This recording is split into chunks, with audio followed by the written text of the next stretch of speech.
नमस्कार दोस्तों, हार्दिक स्वागत है आप सभी का फिर से एक बार हमारे चैनल सनातन धर्म का संसार पर। दोस्तों, अगर आप जीवन में कुछ नया सीखना चाहते हैं तो इस चैनल को सब्सक्राइब जरूर करें। श्री शिवाय नमस्तुभ्यम। हर हर महादेव। देखिए, पूज्य गुरु जी ने कहा कि अगर आपके जीवन में ऐसी कोई विशेष मनोकामना है जो कई व्रत करने के बावजूद, कई उपाय करने के बावजूद पूर्ण नहीं हो पा रही है, चाहे वह मनोकामना आपके पैसों से संबंधित हो या फिर आपके व्यापार से संबंधित हो या फिर आपके शरीर में या घर के किस शरीर में बीमारी हो गई हो और वह बीमारी ठीक ना हो पा रही हो, या फिर आप बहुत मेहनत करते हैं, मेहनत करने के बावजूद भी आपको नौकरी नहीं प्राप्त हो पा रही है, आपके अगर किसी भी प्रकार की मनोकामना है जो परिपूर्ण नहीं हो पा रही है, आपने सारे प्रयास कर लिए हैं, तो पूज्य गुरु जी द्वारा बताया गया तो चावल के दाने वाला यह उपाय आपको इस सुंदर से दिन जरूर करना चाहिए। पूज्य गुरु जी ने कहा कि हम इस व्यासपीठ से आपको निवेदन करना चाहेंगे, आपकी चाहे जैसी भी मनोकामना हो वो सिर्फ और सिर्फ 3 महीने के अंदर ही परिपूर्ण हो जाएगी। तो चलिए जानते हैं क्या है वो उपाय। लेकिन उससे पहले अगर आप भोलेनाथ को सच्चे दिल मानते हो तो इस वीडियो को लाइक करें और चैनल को सब्सक्राइब करके कमेंट में हर हर महादेव जरूर लिखें। देखिए, गुरु जी कहते हैं कुछ चीजें हमारे भाग्य में नहीं होती है, लेकिन फिर भी अगर हम महादेव में एक लोटा जल समर्पित करते हैं तो हमारे भाग्य में वो चीजें या ना हो, लेकिन महादेव की कृपा से वो सब हमें प्राप्त हो जाती है।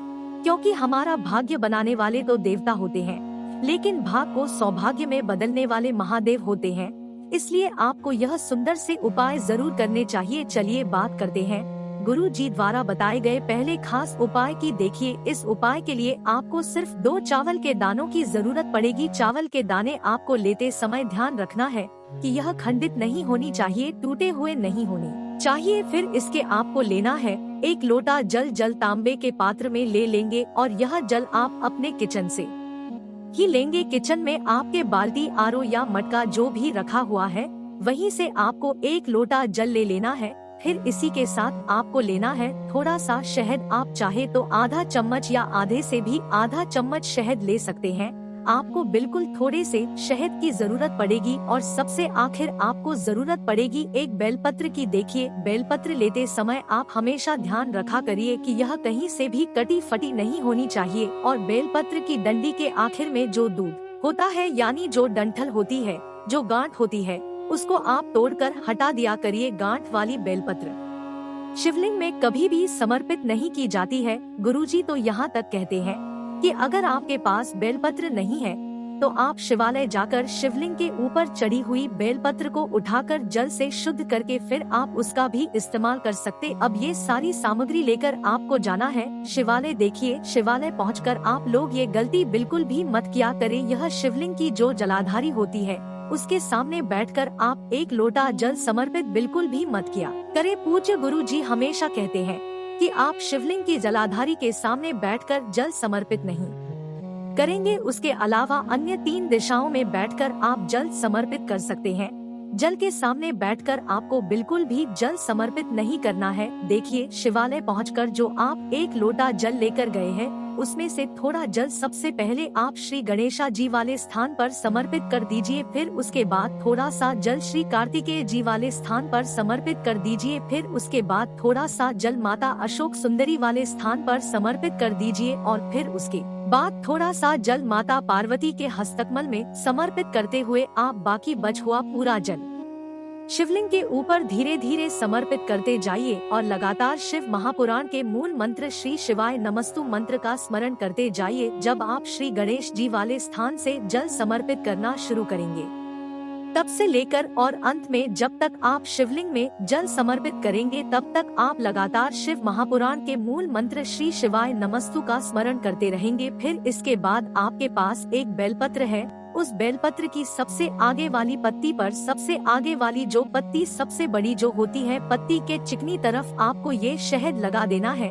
जो आप शहद लेकर आए हैं उस शहद को आप अपनी अनामिका उंगली से इस बेलपत्र की सबसे आगे वाली पट्टी पर चिकनी तरफ थोड़ा सा लगा देना है।